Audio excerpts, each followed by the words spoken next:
কখনো আপনার স্ত্রীর দোষের কথা আপনার ভাই বোন কিংবা আত্মীয় স্বজনের কাছে বলবেন না, কারণ তারা সুযোগ পেলে আপনার স্ত্রীকে ছোট করবে, খোঁটা দিয়ে কথা বলবে, অপমান করবে। প্রয়োজনে বুঝিয়ে বলবেন, মানিয়ে নেওয়ার চেষ্টা করবেন। নারী তখনই পূর্ণতা পায় যখন জীবনে একজন দায়িত্বশীল জীবনসঙ্গী পায়। জানেন, পুরুষের জন্ম পাথরে ফুল ফোটাবার জন্য, আর নারীর জন্ম সেই ফুলের সুবাসটুকু আঁচলে গেঁথে রাখার জন্য। এভাবেই পুরুষের অক্লান্ত পরিশ্রমে এবং নারীর পরিচর্যার ভিতর দিয়ে যুগের পর জোরে টিকে আছে হাজারো জোড়াতালি দেওয়া সংসার। জানেন, স্বামী স্ত্রী ছাড়া কিংবা স্ত্রী স্বামী ছাড়া কখনই পরিপূর্ণতা পায় না। স্বামী স্ত্রীর সম্পর্ক হলো সবচেয়ে মধুর সম্পর্ক।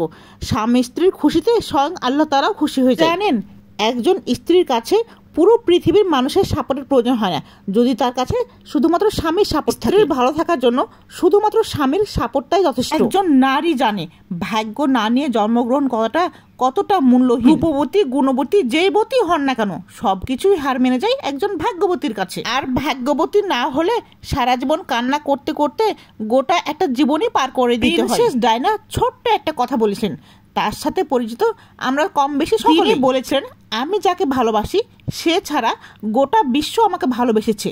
সৌন্দর্য, ব্যক্তিত্ব, অভিজাত কিছু দিয়েই কিন্তু প্রিন্সেস ডায়নাকে পেছনে ফেলা যাবে না। অথচ স্বামীও কিন্তু তাকে ঘরে রেখে আসক্ত হয়েছিল পরনারীতে। তাদের শেষটা হয়েছিল বিবাহ বিচ্ছেদের মাধ্যমে। তোমরা অনেকেই বলো না, নিজেকে গুছিয়ে না রাখলে, নিজেকে সাজিয়ে না রাখলে পুরুষ হাতছাড়া হয়ে যায়। আসলে এটা পুরোপুরি মিথ্যে, বুঝলে?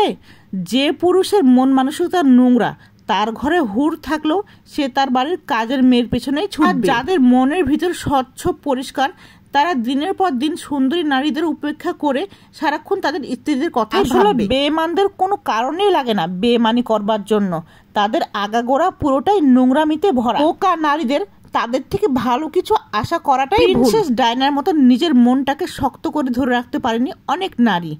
অবহেলা, অনাচার, অবিচার সহ্য করে এখনো বেঁচে আছে হাজারো নারী। কারণে অকারণে পাগলের মতো অগাধ ভালোবাসে সেই বেঈমান পুরুষ।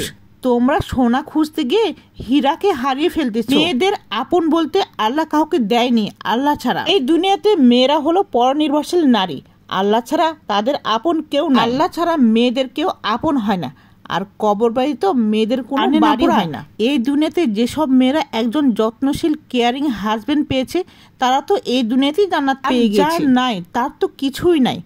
আমাদের সমাজে এমন কিছু মানুষ আছে যারা ছেলের বিয়ে দিয়ে তার কিছুদিন পর চাই ছেলে আর ছেলের বউকে আলাদা করে দিতে। তবে কিছু নারীরাও আছে তাদের পুরুষকে অবহেলা করে। আমার মনে হয় স্বামী যেমনই হোক না কেন, তার সাথে মানিয়ে চললে জীবনটা অনেক সুন্দর হবে না তাতে নিজের পরাজয়।